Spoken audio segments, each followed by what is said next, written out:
કૃષ્ણ, જય માતાજીની। આજે આપણે બનાવવાની છે ગોળની લચ્છી। તો તમે જોઈ શકો છો ગોળવાળી લચ્છી બહુ જ સરસ બને છે, સેહત માટે પણ બહુ જ સરસ હોય છે। તો આવી રીતે મેં 750 ગ્રામ દૂધ જમાવી રેડી કરી દીધું હતું, સરસ મજાનું જામી અને રેડી થઈ ગયું છે। અને મેં દૂધ જામ્યા પછી ફ્રીજના અંદર મૂકી દીધું હતું 2 કલાક, તો સરસ મજાનું દૂધ રેડી છે। અને આ મેં તૂટી ફૂટી લીધી છે અને આ મેં ગોળ સમારી લીધો છે 1 વાટકી એટલો।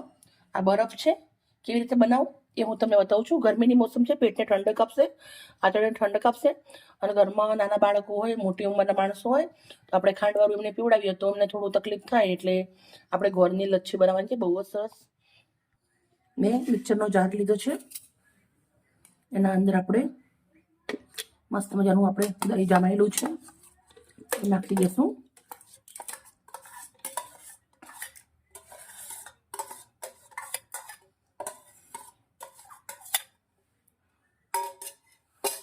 હવે આપણે 1 વાટકી એટલો અંદર ગોળ ઝીણો સમારી રાખ્યો છે એ નાખી દઈશું। થોડુંક એવું આપણે અંદર બરફના ટુકડા નાખીશું।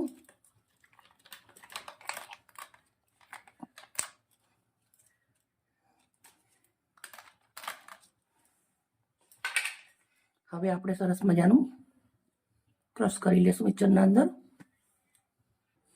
લચ્છી રેડી થઈ ગઈ છે આપણી સરસ મજાની। હવે આપણે તૂટી ફૂટી નાખું છું અંદર। તૂટી ફૂટી નાખ્યા પછી હું જગને પાછો આવી રીતના બંધ કરીશ અને આવી રીતે સરસ મજાનું હલાવી દેશું।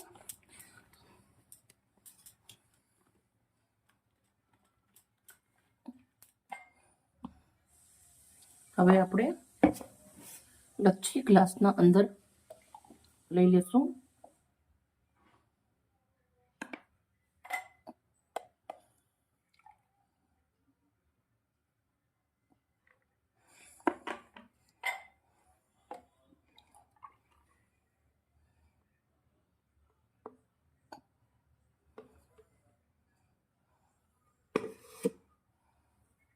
આપણે થોડી એવી તૂટી ફૂટી ઉપર નાખું છું, દેખાવામાં સરસ દેખાય અને બાળકો ખુશ થઈ જાય।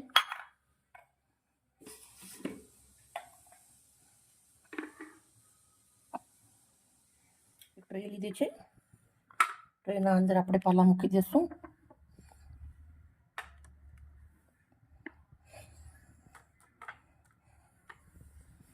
મિત્રો એકદમ સિમ્પલ અને ટેસ્ટી અમારી લચ્છી બની રેડી થઈ ગઈ છે। પ્લીઝ અમારો વિડીયો સારો લાગ્યો હોય તો એક લાઇક કરજો। કાલે આવી નવી રેસીપી સાથે, ગરમીની મોસમ છે, આવી રીતના ઘરે બનાવો, તમારા બાળકો જોડે, તમારી ફેમિલી જોડે તમે એન્જોય કરો। તમારું ગરમીમાં ધ્યાન રાખજો।